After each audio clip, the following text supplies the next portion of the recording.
safety, situation awareness, and self-defense. If something doesn't look right, it's not. I am Judd Lienhard, former Army Ranger, college linebacker. I've been a strength and performance coach for over 15 years. Let's get into it. You specialize in self-defense for everyday people. This is something you can learn in a very short space of time that doesn't require skill, and it's going to work pretty well. In self-defense, who's in charge? Not you. Bad guy started it. You're behind the curve. I teach people in the class how to not be nice humans, because we're nice humans. We don't want to hurt other people. There's self-defense for guys and there's self-defense for females. Why would you never have to do hands-on? As soon as you take the ego out of that, there's no fight. Every time I think self-defense, I still think a guy in a karate gi. If the commercial world out there, if the civilians out there think that's what it is, that ain't going to help you. If your self-defense, whatever you do, Krav Maga, boxing, because it all works in the right time, if it doesn't address those three things, winning the fight, the not going to jail part, really important, and the psychological trauma, it's not complete. You're just learning a tool. And you need those three things, in my opinion.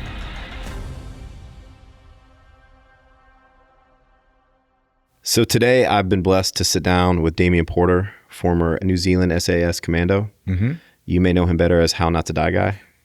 One thing, I like to entertain with the podcast, but I like to bring people information that could help them. So I like to get people on here that are a wealth of information and service-oriented, which definitely defines you or describes you well. And you specialize in self-defense for everyday people, but also work with some top-tier organizations and so you pull all of that elite knowledge and you're able to break it down, make sense of it in a common sense way that helps people in their day-to-day lives feel and be safer. Is that a pretty good description of what you do? I think you did it better than I do, to be fair. Judd, thank you for the intro. Yeah, it is for that everyday person. You know, we were talking before you smashed me with that workout, which I loved. Not BJJ, all the boxing and wrestling, they are amazing. I love that stuff. I wish I had the time for it. I love that skill. But most people haven't got the time for that. And some people, don't have the physical ability. What about the 60-year-old, 80-year-old person that can't roll around and do that cool stuff? They've still got to defend themselves and still be safe.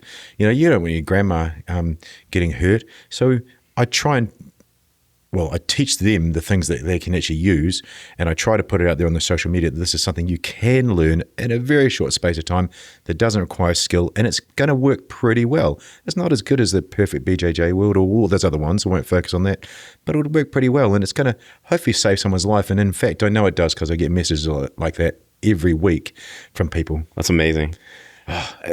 Before we get into the technical stuff, just a little bit of your bona fides. Can you tell people about your background? Yeah, sure. Thank you. And it's interesting being on the other side of the microphone here. I've had 8 years of running the show, so it's really nice to be invited on your show. Thank you for that. So, former bodybuilder back in the day, Mr. New Zealand, Mr. Pan Pacific. Oh, I didn't know that. You're Mr. New Zealand? Yeah. Awesome. Yeah. So you're like high level. That's really cool. Yeah, but different about showing your muscles than it is for function, which you showed me up at and helped me out so much downstairs, which was great. Went on to join the military, did 10 years in the New Zealand Army. Within that, 3 years in the New Zealand Special Forces.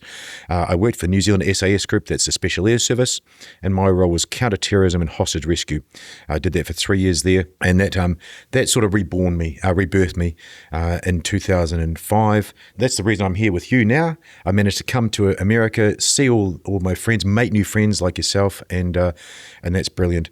Moved to Australia from New Zealand in 2009. I've been a police officer for a couple of years there, which gave me a little bit of experience, and I've been a firefighter for 15 and a dad for 10 years now. So that's kind of my bona fides, and hey, I'm just here to try and help that one person out there that hopefully can benefit from our conversations. Speaking from the American side of things, being in a Ranger unit and getting to talk to and know some of the American Delta Force operators and SEALs and stuff like that, just the amount of respect and camaraderie and then international cooperation that we have for the Australian and the New Zealand SAS, the Brits too. Yeah. But just extreme professionals. There's a ton of respect that American special operators have for guys from New Zealand and Australia.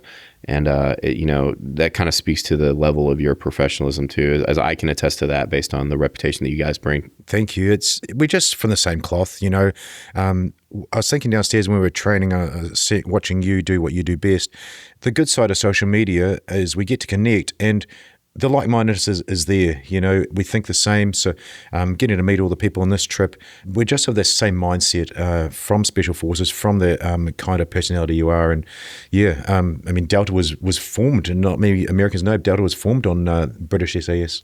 Yeah, a lot of people that don't know history is World War II, our first, that's where we got the term commando, was from the British. And, Darby learned his stuff. He's the guy that set up the Rangers, which were our first special operations, really, in the OSS. That all came from British knowledge, and the Brits over there. And then the Aussies and the New Zealanders have an incredible lineage in World War II, especially fighting unconventional warfare, because they didn't have large populations or a lot of resources. They had to be very creative in how they fought the war. Very true. And funny you mentioned OSS, and that's where my unarmed combat and armed combat comes from. Teaching, air quotes, self-defense was actually from Fairbairn and Sykes in World War II.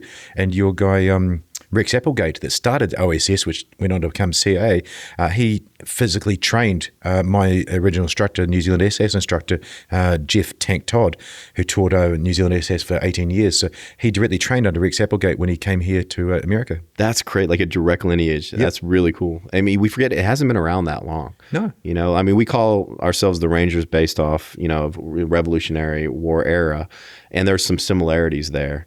But direct lineage does come from the Brits, and it's pretty cool to see it evolve, and how the different countries and the different branches of service, there's small differences in how they go about their job and their mission set, but there's a lot of similarities in professionalism amongst the groups, man. And kind of like what we said downstairs, and I've now got the word for it, there's a lack of ego there, because we love to teach you something or you teach us something, and then the other group runs with it. We don't go, we should retain that knowledge. The Delta has got the money and the manning to just run with those skills, and that's great. We want it to evolve so that we help others. I mean, my job was to rescue hostages. It wasn't to go out and shoot bad guys. You do that as a side effect, but it was to help people, and that's our job. If we can do our job better and help our compatriots do better, great, go with it. We don't hold that to us. Before we get into the tactical advice for people, what are some common traits that you see among special operators between the countries, like personality traits, like what they look for in the type of individual? Yeah, that's a great question. And I can actually say that firsthand now, being in USA and experiencing USA life, which is so different than seeing it on TV. Humility, humor, and just openness, and absolutely like-mindedness. The humility is there. We're there to learn to be like a sponge, and then assess all those things, and then come up with a decision, or come up with this is the best course of action, or this is we can discriminate the information. And looking after each other, we tend to fill the gaps the most. If there's a job that needs to be done, we're in there straight away looking for it. The types, integrity is a biggie. Definitely. I mean, it just popped off today on social media. I saw Tim Kennedy's thing come up there, and there was some arguing about it yesterday in one of the Special Forces groups I'm in, and it just comes down to one word: integrity. And those guys you're talking about from the unit, from New Zealand, British, Australian, SAS, Rangers and so on, it comes down to that integrity, and it's the right sort of person. And that's what our selections are designed to do, is find that right person. Absolutely. And I guess we learn to earn that every day. I'm looking up to you. I want to be as good as you. And I do that by being my best. So the integrity comes to myself, and then also gets shown because I'm trying to do my best for the group as well. And that's a great way to put it. And, my dad used to always say, if you tell 10,000 truths and a lie, what does that make you? And then he said, a liar. Wow. It's just really honed in, you can't be honest some of the time. You have to be honest all the time. You know what I mean? And I think that's absolutely right. There's a lot, Tim, it's such a sad story with him, man, because he didn't have to say any of that stuff to get respect. You can't take it away from him. He was a special forces guy that deployed in combat. That's true. That was a professional MMA fighter. That alone are incredible bona fides. I was looking up to him as a perfect. I'd be scared as hell getting in a ring with rules. I just don't understand why he felt the need to lie about something as stupid as a Bronze Star with Valor. It's just. I don't understand it. And I was listening to some civilians in one of the coaching groups I'm in, like I said yesterday, talk about it. And civilians don't tend to get our mindset. I just went, well, that's integrity. Again, like you said, he didn't have to do that. You don't have to try and rationalize what he did. He did that. And it's just that person lacked integrity, because I'm not going to say what I have or what I haven't done. You know, you introduced me as a New Zealand SAS commando. I said exactly what I did, and people embellish, and that comes back to that lack of integrity at the start. And for whatever reason, the right people don't need to do that. My sergeant major, my squadron sergeant major, one of them, I had 4 different ones through the years. He always used to say, "You won't get in trouble for doing the right thing." Yeah. I did notice in the Rangers, they would excuse a lot of mistakes. They zero tolerance for being dishonest. You know what I mean? The zero tolerance. There you go. You know, there's a lot of social media personalities out there that are former special operations, and, you know, talking to the guys that are still in and were in, that knew them personally, knew what they did. There's a lot of disappointment. I'm not going to name names, of course. A lot of disappointment from the community on how some of these guys are portraying themselves and what they did, because they know the truth and they know who really did what. You know, and knowing some of these guys that you'll never know their names or their faces, that did amazing things, and they'll never talk about it. And, you know, the source of pride they get just knowing they were part of something is enough. They don't need to brag about what they did. I mean, some of these guys have done stuff that you just won't believe. It would make Hollywood couldn't believe what these guys have done. Oh, so true. And they'll never talk about it. You never even know their name. No, you're so true. I was at 4th of July barbecue, and that was phenomenal to be here in the States with a bunch of unit guys. And I literally said, hey, if civilians heard us telling these stories, they literally wouldn't believe it. They think we're making it up. But I know the people you're talking about. I know the places you're in. Yeah, it's completely different world. And what you're saying there before about the embellishing, it's just not required. One thing I've always loved about the Brits and the New Zealanders and Aussies is they understate things. Yeah. You know, like something crazy will happen. Like, well, that was unpleasant. It's like, you lost your leg, man. like that's unpleasant. You know, like, oh my God. Like, I love the understatements. You know what I mean? Anyway, getting down to business here. Self-defense. Sure. So let's talk about what are some things that are the most misunderstood about self-defense when people think self-defense. The most misunderstood, in my opinion, would be you got to go learn a sport. I think those 2 key words are learn and sport. This is off the cuff, by the way. I don't want you to learn anything. If your grandma or your wife or your 15-year-old kid, and I've had to train a 9-year-old kid for a psychotic a dad that the kid didn't know about. I want to. That's heartbreaking. Oh my God. I can go into it. Because we both have, yours is 10, just turned 10, but we both have 9-year-old boys. And to think of them being scared or in danger. We want to keep them safe. That's the role. I don't want you to have to learn hardly anything, because you won't retain it under pressure. So learn in sport. I want to teach you as little as possible. If I can teach you one thing that's going to work for most things, that's awesome, because you'll probably retain that. If I teach you 10 things, we know, I don't know the fancy words, but people say things like Hick's Law and all these cool words that my awesome guests have said. You'll forget it. That's the bottom line. So learning, we don't want to have to learn much, and it sure as hell isn't sport. Well, think about the definition of sport. There's rules. There we go. Self-defense, there's no rules. You know who your competition is.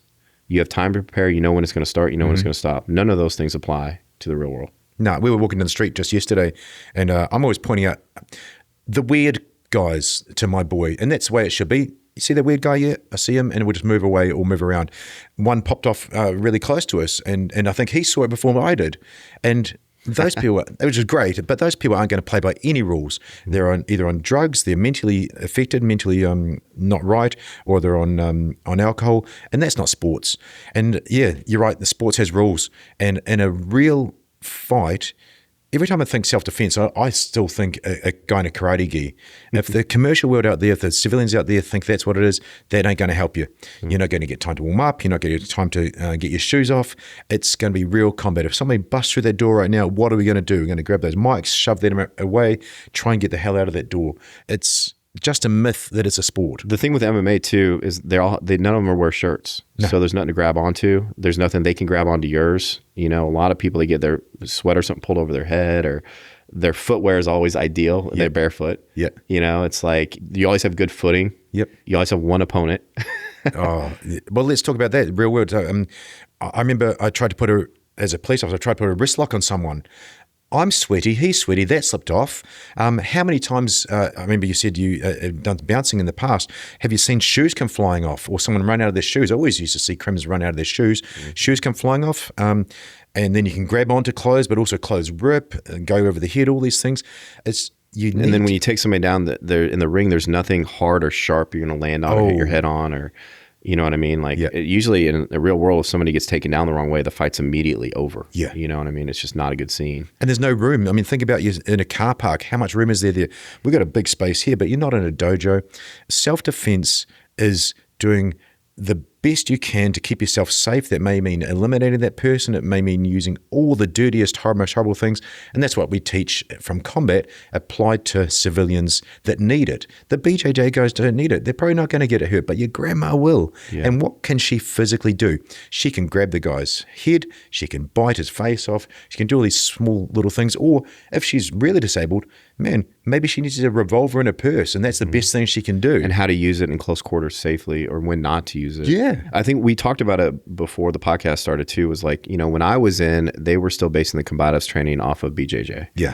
And then they just learned in the real world that wasn't very applicable, because there's never one opponent. You don't want to end up on the ground with somebody. If you do, you can be the best grappler in the world. You're in a bad spot in combat. And, they were teaching more open fists or open hands at that point, because to use a fist, you need more room and distance.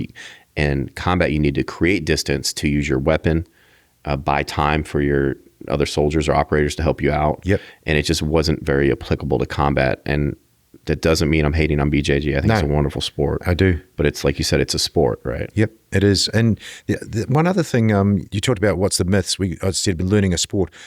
In self-defense, who's in charge? Not you. Bad guy started it. That's a great point. When you're in a ring or whatever it is with your sport, you're against an opponent, you're both equal. The bad guys, you're behind the curve. So there's a weight class normally too. Yeah, there you go. The guys, we assume, so from Tank Todd, we assume the attacker's bigger, faster, stronger, more skilled, armed, has a pre-plan. And then I also go diseased as a cop. The last guy I put down, I didn't want to touch him. I managed to use pepper spray and cuff him. It was great. I didn't have to put my hands on him too much. But if you think of those things, then you've got to really change your game. And it's thinking about that. You're behind the curve. Probably what I teach the most of is stress inoculation. Fancy word for, I teach a person to handle that stress during that hour in a workshop or a 4-hour course, and they get exposed to it with me. I'm a safe guy. I'm from a long distance, and I get closer and closer and more aggressive. And they experience that on the day, and it's with me, so that on the day, if it ever happens, they've got an inkling about it. They've got some exposure to it. What's that saying? Like, you don't, and it's true, you don't rise to the occasion, you fall to the nature of your training. Fall back to the level of training. It's so true. And think about first aid, same thing. I don't become a surgeon who can perform a tracheotomy. I've got no chance of doing that. If I had to do a chest puncture, I'd probably be able to do it from my training. But you go back to that level of training, you fall back to that basic CPR with first aid. Same thing with self-defense. You fall back to what you drilled on. And if you drilled on punching people in the head with boxing, that's what you go back to. But what if the guy is bigger, faster, stronger?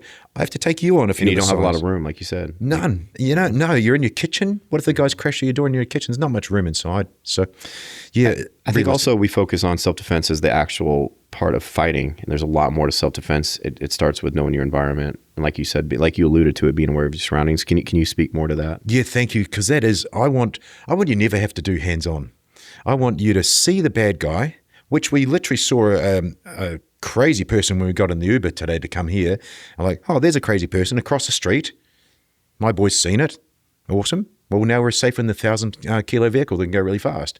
And now we're on the other side of the road. And now we're on the same side of the street. I've seen a crazy person. Now my boy's on the other side of me. I put myself there. So I want to see it from as far away as possible. And this is one thing that people, particularly females do, Judd, is they ignore red flags. They see the weirdo and they go, oh, maybe he's not too bad. And they ignore it and they get deeper into it and it snowballs really badly. What are some common red flags that you see? Oh, so first off, body language. It doesn't look right. It's super easy. Person's acting a bit weird, or that person shouldn't really be there at that time. What's that car doing right beside my car with a couple of guys in it there? A lot of times the attacker, I noticed, at least from a bouncer, they'll look at the person a lot before they do anything. So somebody's looking at you a lot. Yep. Like if a guy is mad and he's going to fight somebody, I'd always look to see who was going to get attacked. Yep. I'd look at the people that were drunk and what are they looking at? If it's a guy that keeps looking at a guy, I'm like, something's going to happen between him and that guy. Because guys that are drunk, they look at their friends or they look at girls. If you're a guy staring at another guy, oh, he wants to hurt that guy. That looks different, doesn't it? It looks different, yeah. So you nailed it. So actually, you've brought up another great topic and tangent is there's self-defense for guys, and there's self-defense for females.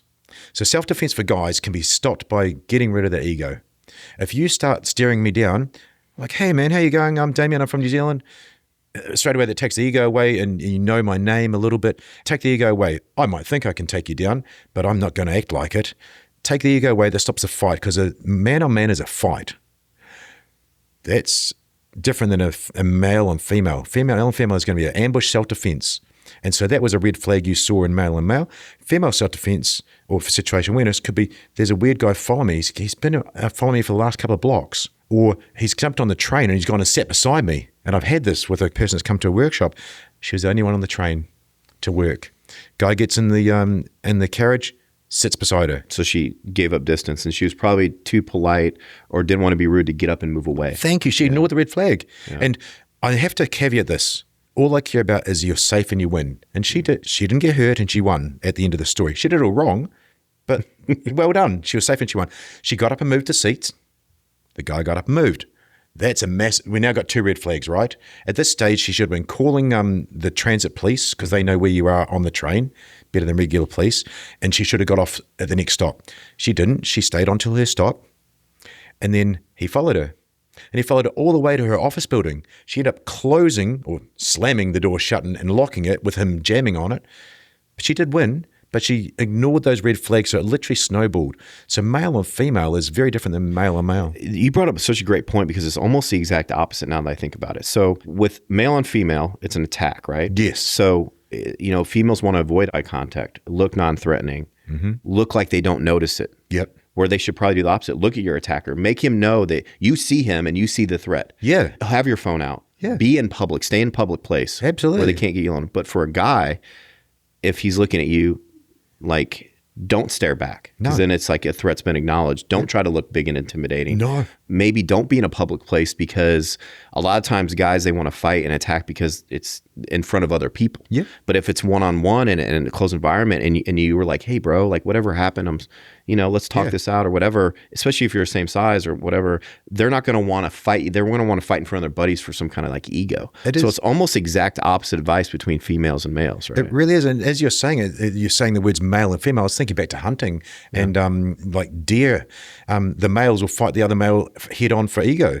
Not going to kill them, but if a predator is hunting their prey, they're going to hunt from behind. They wait for you not to look at them. Yeah, right? Yeah, that's exactly right. It's a predatory behavior. Yeah, so if we think about fight, flight, freeze, and fawn, they're all normal. Again, hopefully I haven't come off up here as putting myself above everybody. They're normal responses. A woman, any person should freeze. Fight, flight, freeze, and fawn. They should freeze if they haven't been trained, and a female typically will. Probably won't fight unless you're a guy that's been trained. Flight, maybe you'll run.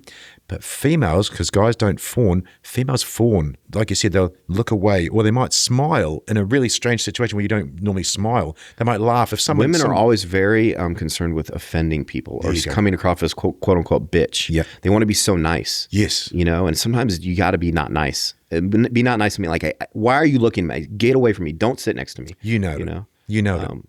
The guy's following them. My advice, and then it draws attention from people around them too to this inappropriate behavior. Hell yes. And like, if I'm in my phone or something, I'm not paying attention, and I hear a woman say, "I'm uncomfortable, get away from me," I will start paying attention to that, and then she'll enlist other people to be aware, right? Like, absolutely, you enlist them, but you got the bystander effect that goes on. You got the social side of that, but you nailed it.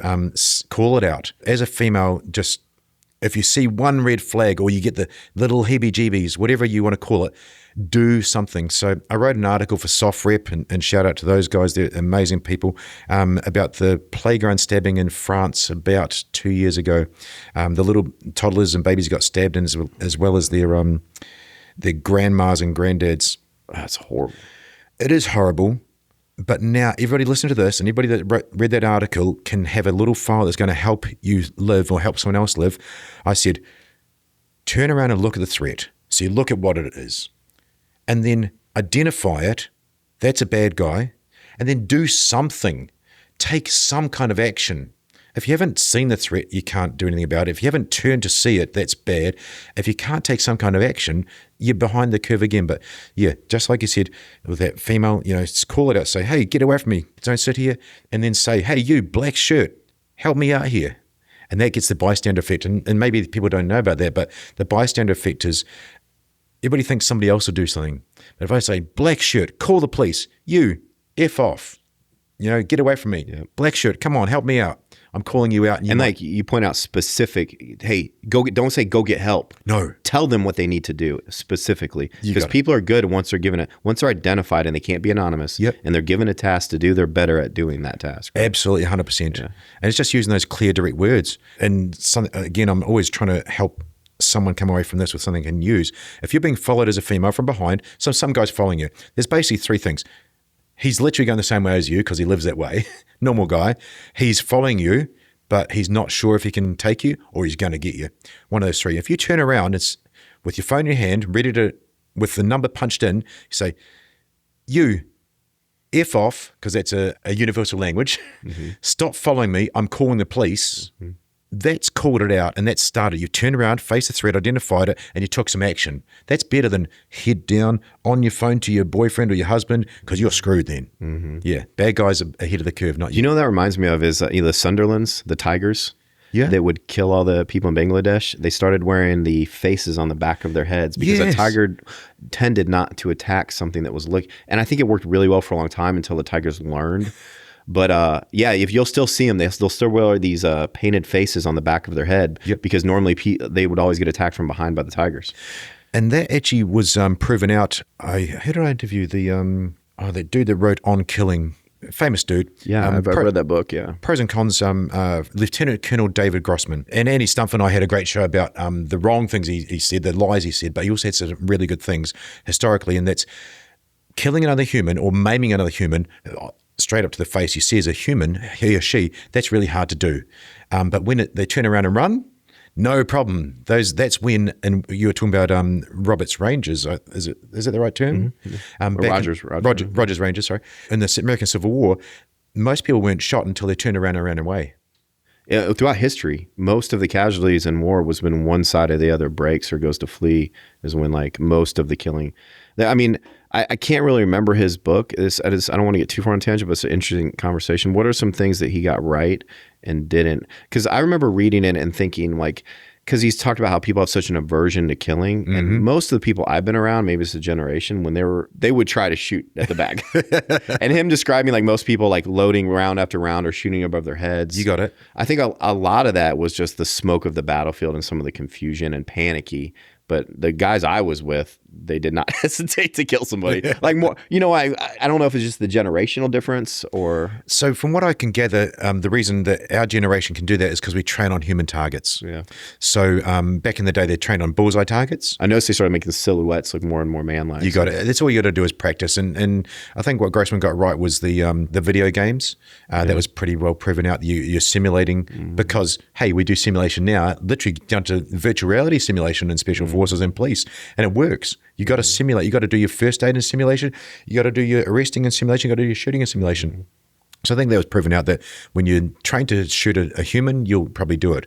But one example I give, and then I'll go back to Grossman, is I teach people in the class how to not be nice humans, because we're nice humans. We don't want to hurt other people, and they think that they will on the day. But if you haven't practiced on the day, like you said, you want to step up. So we do an eye gouge drill.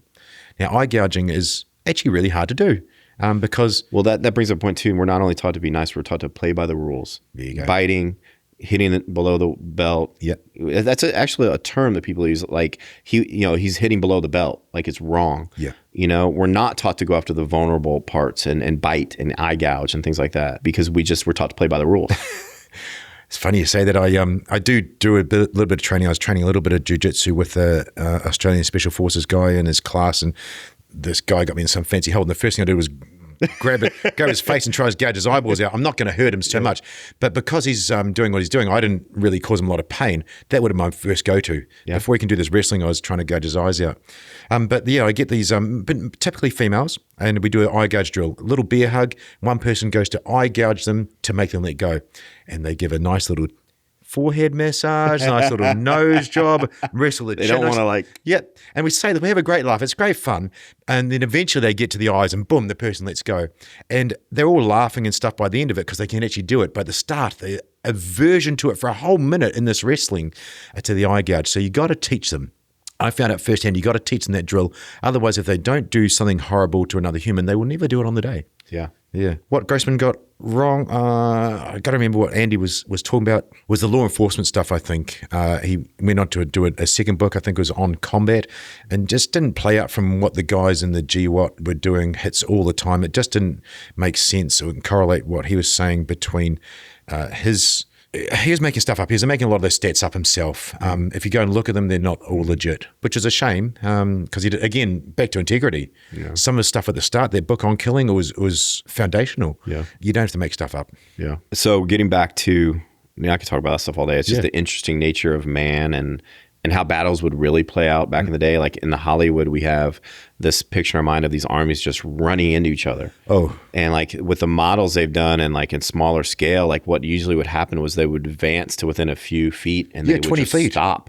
And then they'd yell at each other, they'd pause, and they'd have to be goaded into actually closing the last few yards because it's not our human nature. Doesn't it sound like a fight? Yeah, it exactly is. Like people will get close and it's like there's this like two magnets that just they can't close that distance. Yeah. And that's something that's hard to overcome. And then they assume these postures that are completely don't make any sense for self-defense, like chin up, chest up. Yep. Head forward. Like you would never want to do that in a fight, but it's like they're trying to bluff their way out of a confrontation. They don't really want to fight. No. And there's nothing wrong with that. You don't really want to hurt another person. Nope.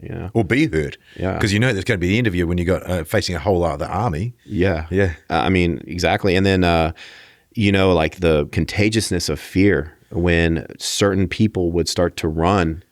You didn't want to be the only one not running. Wow. You know what I mean? Yeah.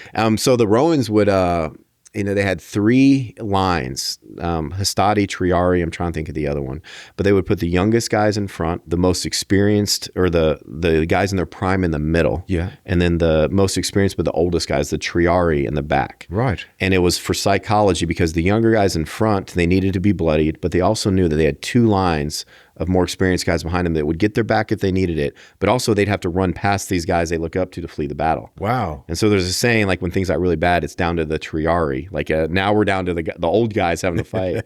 But it's funny, the Romans understood that young guys, they have more stamina, so it's okay, but they need to know that people are there to support them. Yeah, clever. You know what I mean? Very clever. And that's another reason for self-defense. If you can get a guy on his own, like not separated, but away from his friends out of earshot, you can kind of talk to him a little bit more. But when the guy's around his friends and his buddies, he's going to be more belligerent. He's not going to be like willing to accept an apology or be like, listen, man, this doesn't make sense. Like, so it doesn't make a lot of sense to try to talk somebody down when they're around their friends. You know what I mean? Because they have that support.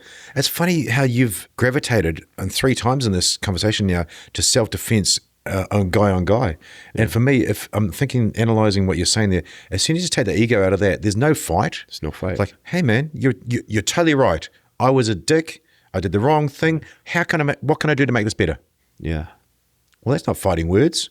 But I'll tell you what, my opinion of how I roll in those sorts of situations, I'll backpedal as much as I need to. And when there's a fight, if it's going to go hands-on, someone's going to end up on the ground either unconscious or gone forever. Because arguing with your words is fine. We'll do that all day. But when it's a fight, now it's combat. It's all or nothing. Yeah, all or nothing. Yeah. Yeah, absolutely. And coming back to what you said about self-defense, there's 3 things I focus on with self-defense. I want you to win the fight, and that's, air quotes fight, win the ambush, whatever it is, win the battle. But I want you not to go to jail, and I want you to psychologically handle it because it's incredibly traumatic. You and I have been in situations, but what about the the mum pushing the pram and a bad guy comes out?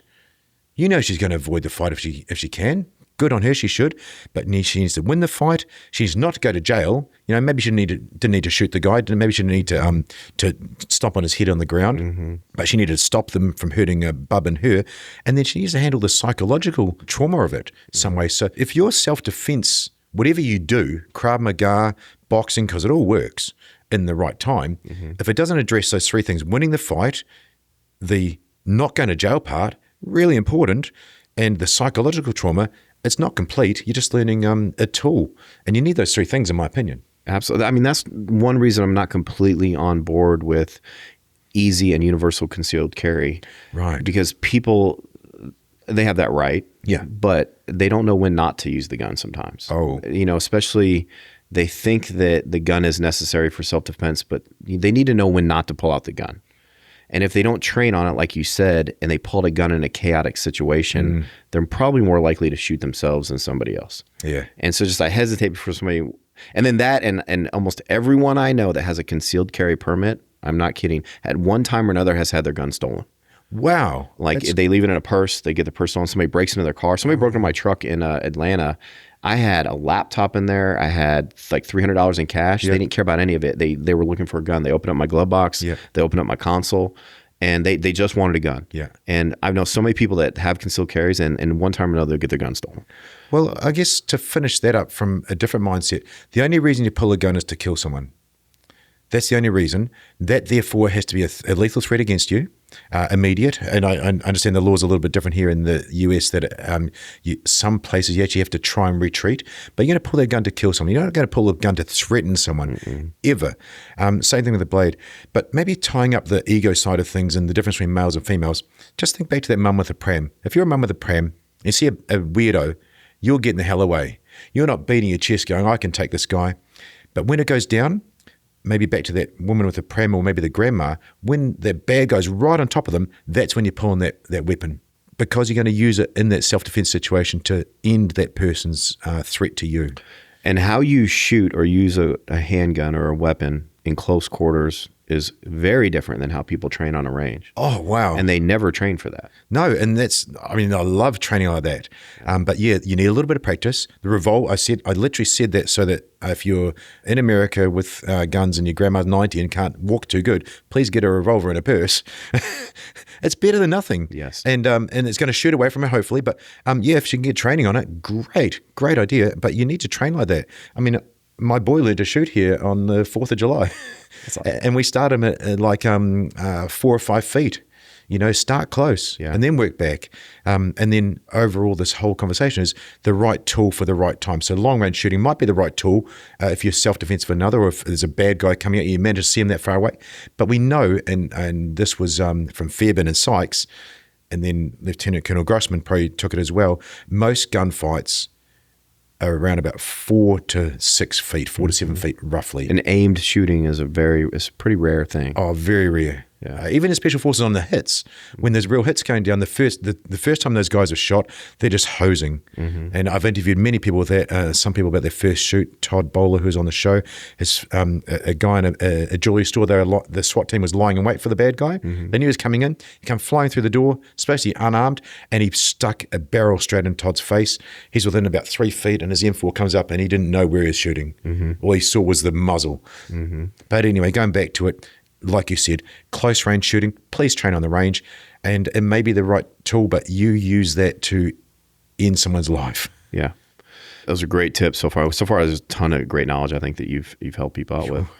So let's, before we get into the actual combat part of it, the environment. Like, what environments do people really need to avoid as far as, that are especially dangerous and that they need to be hyper vigilant in? Like, what are some common environments people get attacked or get in fights in?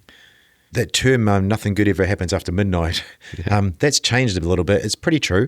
But I say in every long course I do, 7:30 on a Friday night, I was a cop. I was called to the street.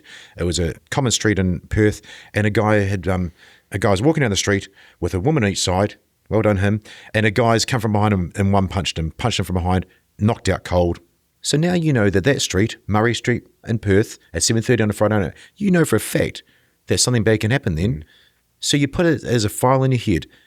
You don't have to avoid it, but it's a file, so you're a bit more vigilant. So without going... That's so funny, because when we would do operations in the military, whatever route we were going to take in, the first thing we did, we went and got a route history. So we knew what the attacks were, what kinds of attacks, and what times those attacks tended to happen. There you go.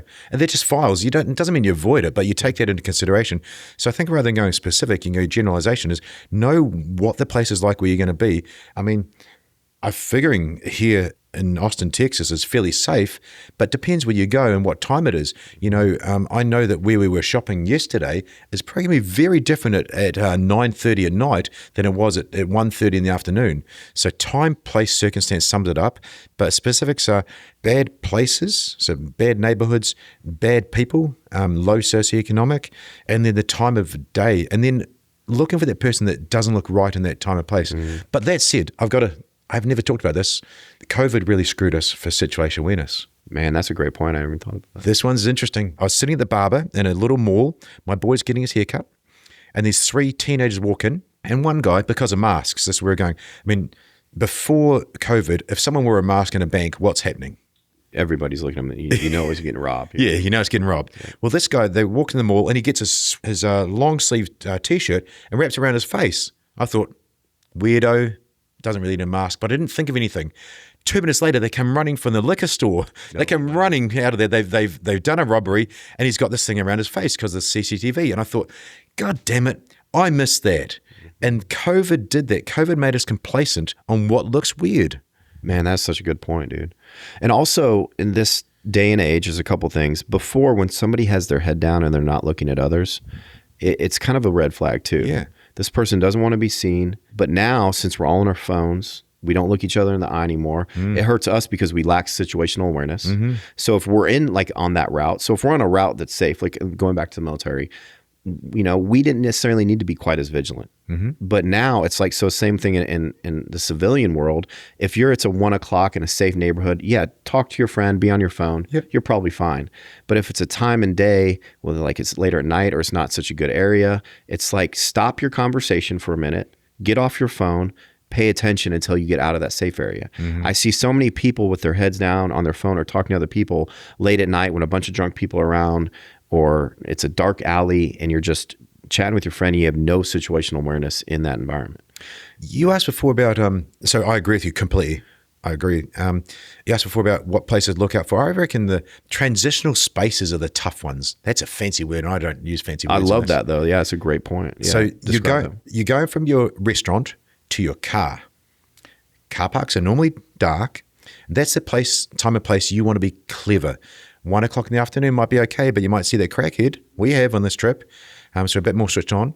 But, at night, bad guys do bad things, and bad guys are ahead of the curve. They're looking for you. It's their game. It's their territory. So the transitional space, from the safe place of your office to your car park, from your car to your office, from your car to your restaurant, wherever you're going there, that's the place you got to be switched on. So here's some tips you can take away. You're in your car, you stop at the supermarket. Because this happened at the supermarket. A woman got stabbed here in the States with her kid. Just stop for about 30 seconds. Doors are locked. You can drive away. That car is an awesome weapon. Have a look around. It's only 30 seconds. And you see something's not right. Okay, that doesn't look right. That guy's looking weird, or here it could be females, whatever it is.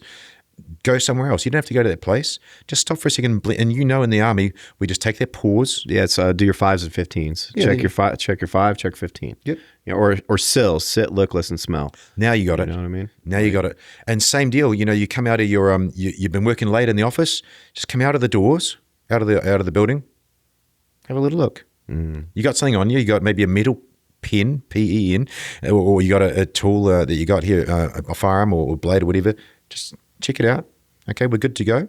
Go to the car. Get to the car. You don't like it. You see someone in the car park. It's not right. Go back inside the safe place. Remember when you're bounding, go from safe place to the safe place. It's a great analogy, man. Yeah. Also, hands-free, or at least one hand-free. Thank you. Yes, hands-free. So you're in the car. We don't have 30 seconds. Okay, now get our stuff together. I'm going to clip my keys to my belt. So I've got my hands free. I'm going to maybe put my backpack over my shoulder so I've got 1 or 2 hands free. But get myself together. Don't go out with all your clutter. How many times have you seen a woman get out with holding all the things? Yeah, a mug, a hand, bags, purse, everything. And then you mentioned transitional spaces. Yeah. Even on the road, stoplights, things where traffic is forced to stop and wait, and they can anticipate that. I don't understand why people, especially women, drive around with the doors of the car unlocked. Oh, that's crazy. So thank you. So that was the next part I was going to get to. The first thing you do, and this was where that's the how not to die guy started, was lock the door. Prevent a carjacking. Get in the car, lock the door. That's the first thing. If you do that, you're going to stop a lot of things. Best case is lock the door, keys the ignition, turn the ignition on, foot on the brake, into drive, handbrake off, ready to go. Now take your phone call. You got the weapon ready to go.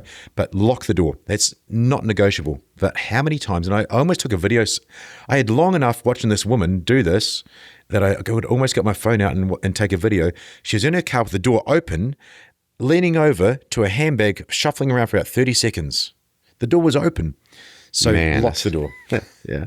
It'll save your life. And then, of course, when you roll up the stop sign, your door's locked, windows are up, and you got the car that can drive. That's a great points, man. What about home safety in home? I know it's not as common for an intruder to come inside of your home. Are there any tips you can give people other than locking doors, having a good surveillance system to try to keep their home environment safer? And if they choose to have a weapon in their home, which I'm a huge advocate for, where should they keep those weapons? Because I know people, they have to find a balance between accessibility and safety. Yep. So people have these guns in their homes and it's in a lock. So it's locked up somewhere with no ammunition in it, stored above the closet or whatever it is. It's like, I got that, and it's great that you have a gun, but it's going to take you 10 minutes to put that gun into action if something happens. How do people find a safe medium ground between gun safety in the home? Because when I grew up, we had guns everywhere. They're all loaded. And we just knew, like, don't mess with the gun. It's not a toy, all this stuff that we don't teach kids now. And so, we had a gun behind the front door. We had a gun in the dresser drawer. We had a gun in the kitchen. And it's like, in 2 seconds, we had a gun in our hand if we needed it. Nowadays, it's like this fingerprint thing, and you have to load the gun. It's like, it just doesn't, it's not going to be there for you when you need it. No. There's about 4 things to unpack from what you said, and great point for home safety. My job as a dad is to keep my boys safe. I've got 2 jobs, keep them safe and help them grow. So for our house, we got the front door, and it's got a fly screen door, a lockable fly screen door. So I guess it's two doors. And then you got the rooms inside the house, and those doors don't lock. And it can happen, home invasion. We rent, and I've had 2 crackheads, whatever you want to call them, but they've knocked the door looking for drugs because that's crazy. Yeah, it is what it is. Yeah. And if they were really drug affected, it might go differently. So it can happen anywhere, even in a good neighborhood. Yeah. So let's talk about that from the outside. Lock the door, like you said. Right beside my door, I've got a 1 kilo, 2.2 pounds, dry powder fire extinguisher. A dry powder fire extinguisher aimed at about 2 meters less in someone's face. There's so much powder and so much pressure, they'll start to cough and asphyxiate. Man, that's a great tip. So if somebody doesn't feel comfortable with a firearm in their home, other things that you can use. And it's right beside the door. Yeah. I can just pick that up. Fire extinguisher is made to be used under the pressure. I pull the pin, I aim it because you're freaking out of fire. You shove that in the person's face. I don't know if you've ever tried to breathe powder. The powder's not poisonous, but if you tried to breathe powder, like the cinnamon trick they used to do. No, yeah. Yeah, they will cough and splutter, and the pressure of that, and go and get one, it costs $10. Set it off. The pressure will shove it down their throat, and they probably won't be around. But it sure as hell will stop them because it's going to change their mind. And you can do that through the fly screen door. That's one. So that's there as that. But I'm in my bedroom asleep, right? So I got one beside my bed. So I've got one beside my bed, and it's also good for fire because I have to fight the fire to get to my boy's bedroom. So that's a great tip just for, like you said, self-defense aside, having a small fire extinguisher in your home in case something happens, or in your bedroom, you don't need to go look for it. You don't need to get past the fire to get to the fire extinguisher. Exactly. Yeah, that's a great tip, man. That's the whole point is how not to die, guy. I mean, you can call it self-defense. I call it safety, situation awareness, and self-defense. Locking the door is brilliant. Carrying a first aid kit in your car is brilliant. Having a glass breaker pen in your waistband is great for self-defense, but I can also save people's lives in these electric vehicles. Yeah.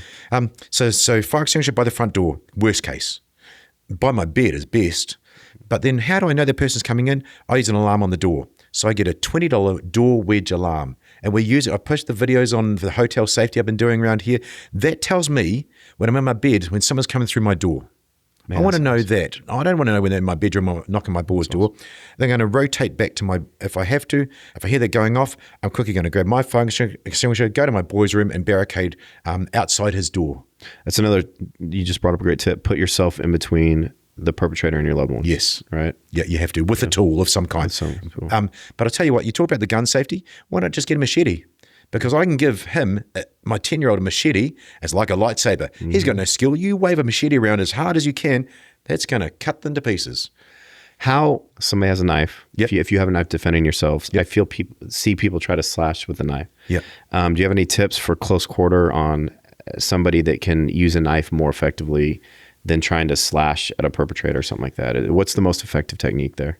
If it was self-defense, if you just wave it around like a madman, no one's going to come close to you with a blade. If I give a 10-year-old boy a little razor blade about that long and he's slashing it like crazy in front of you, you're not going to come near that person for a start. But if you had to use it in self-defense, the first time the bad guy should know it's in play is when it's inside them.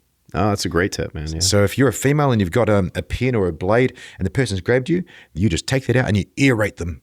Aerate them close over and over and over, just the prison stabbings. Yeah. That's that works. That person's going to let go of them. And then what are the most vulnerable areas for somebody to be I mean, I'm sorry, but this is what you people have to know. What are some of those vulnerable areas for people to be stabbed in? It really is. Look, bad guy's going to get you from behind. He's going to ambush you and grab you. Take that blade out and just start aerating around in the legs. He's going to let go. It's where the most blood flow is. Where the most blood flow is, it's going to cause pain. And then if he's let go and you're there with a knife and he's bleeding out, you don't need to go stab him in the head. Don't go to jail. Remember rule number 2, don't go to jail. But you just start aerating him. And you can put 10, 15 holes in him super quick and it works. Short, fast strokes to vulnerable areas with high blood flow. You got it. Get the pen, get the blade and bang, bang, bang, bang, bang. And he's going to let go of you. Yeah. And you've done. That brings up a great point as far as, I know I forgot to mention this too, as far as like have your keys ready to go before you get to where you're going, right? Like don't get to your front door of your car and then start searching for your keys, right? Thank you. Great point. You go into the car, transitional space that he's talked about. So you look at the car, we're good beside the car on the other side, no bad guys around. Pull the keys out, unlock the car, get in, lock the door. That's how it's done. Great tip. Key fobs are the thing now rather than keys. Keys don't really save your life. Have a tool on you around your waistband, like the metal pen or a blade or a concealed carry. Have the tool on you. But those keys, really, it's just a key fob for the car. It's not, it's different than it used to be back in the day where you can put it between your fingers or something like that. A real key, yeah. Yeah. Let's go into, so we kind of went over how people should avoid a fight. If you're a man, you have different strategy than if you're a woman. You definitely avoid it. And then we talked about how to keep your spaces safe, situational awareness, how to avoid that. Now, let's say you're not armed and you get into a confrontation with somebody, it's unavoidable. Yeah. What tips do you have for people? Thank you. That's super easy.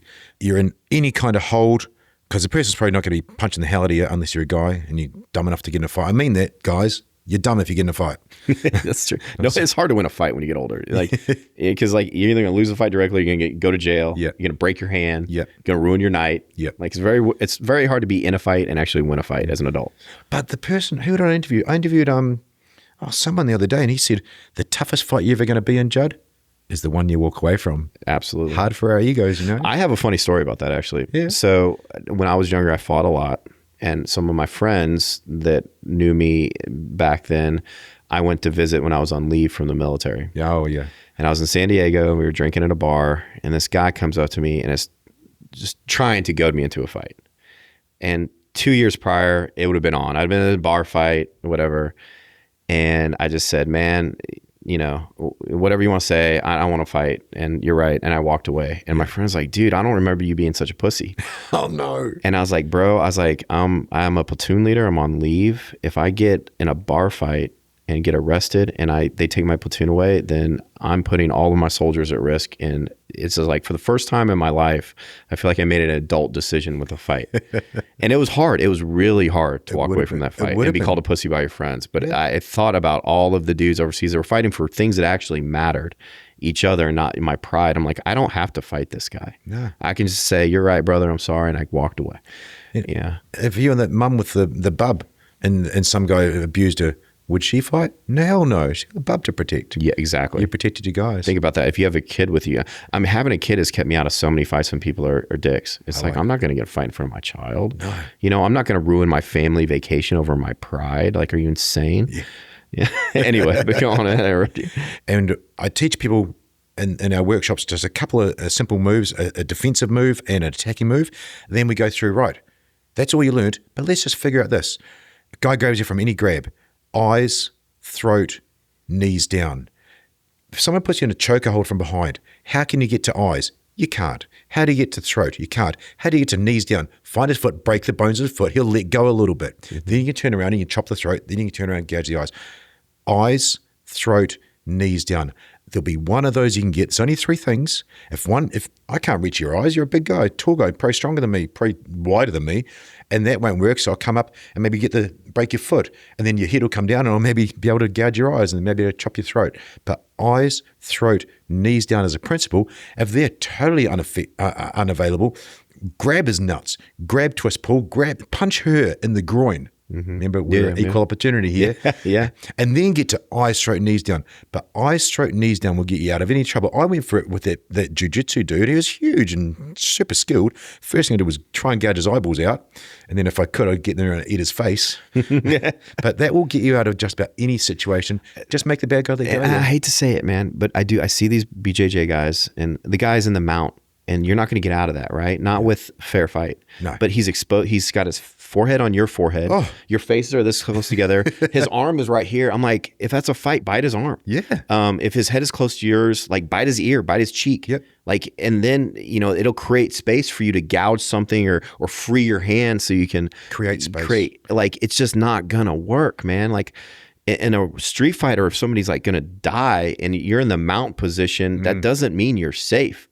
No. Like, you can beat on that person for a while, but if they can use their teeth in any way, like, or you get your face close to theirs, they're gonna bite you. Yep. We have a saying in special forces, unarmed combat and armed combat: if you're wrestling, you're wrong. As soon as you go to wrestle me, I'm going to try to do what you said, create space, get back, and look for eyes, throat, knees down, and break those things. And we talked about this earlier. We were starting to talk like hands always open. Yeah. Because you can block and defend better that way first. You can grab easier if they have a weapon, and then you can use your fingers and your thumbs or your palm in a short space to hurt them one way or another or get into their eyes, right? Absolutely. And, you and I are not hating on BJJ guys. That's a great skill. Now you got another tool, BJJ guys that are listening, to add to that. And then maybe know that if you put your face close to a crackhead, again, the last guy I took down, I didn't want my hands on him because he was a crackhead and I didn't want to get dirty or diseased. Imagine that. Always assume that tech is bigger, faster, stronger, more skilled, armed, has a pre-plan. Absolutely. Man, those are great tips. Is there anything else that we didn't talk about here as far as self-defense? I know there's a lot, but anything else that you really feel is important that you convey to people before we end this today? Hey, if all the stuff we talked about, you forget it all, and you pick up a brick and smash the guy's head in, and you're safe and you win, well done. I don't care how you do it, as long as you win. But all I try and do is put a file into someone's brain that they can access a little bit. They might remember. And I guess the summary of it all, if something doesn't look right, it's not. I'd rather you get it wrong and be on the other side of the road. But, the messages I got, one time I did an axe video where a transvestite had an axe in a service station and actually smashed a person with an axe. Well, I got a message about 6 months later. This person was coming out of a store and looked down the street. There's a guy pushing a grocery cart with a hatchet in it. Oh my God. And because of that, he did some actions that were completely different than he would have done before because he remembered my video. Yeah. Holy cow, that looks wrong. Yeah. Do something about it. Might not be. Might be totally innocent. I don't know how many times I pushed a shopping cart down the street with a hatchet in it too. Yeah, exactly. It happens. Yeah. So I feel like we've conveyed a ton of valuable information to people already, but downstairs, like we were saying, it's impossible to really help people out unless, you can spend more time talking about certain circumstances and getting really more in depth and watching videos and demonstrations and things like that. So how can people find you if they're interested in learning more about this to really help themselves out? Yeah, thank you. And I'm really going to get ahead of this. If you go to hownottodieguy.com, I've got a 10-minute online intro course. I got a 1-hour course. I got a 4-hour course. That 10-minute intro course, you watching it on video is better than doing nothing. You might think, hey, I'm going to go and fly there and go and see him and train with him in person. But that's better than nothing. So go to hownottodieguy.com. Check out the Instagram. There's videos there that will save your life because I get those messages as a file of something is better than nothing, better than trying to get the perfect situation of training in person. Man, I wish I could talk to you for several more hours. I feel like you got so much information that we could all glean from you. Unfortunately, we got to cut it short, but I hope to get to work with you again soon. And I'm really appreciative for what you bring to the world and your service-oriented mindset, man. Same back to you. I'm honoured to be on this side. Absolutely honoured to be on the show, and same back to you with what you do. I mean, I came here. I was literally begging for your knowledge to help this old man out. This body, and what you do is phenomenal, and the way you put it across is really good. So thank you back. Well, I'm glad we could help each other out, brother. Thank you for coming and sitting down with me, man. I appreciate it. You're welcome, Judd.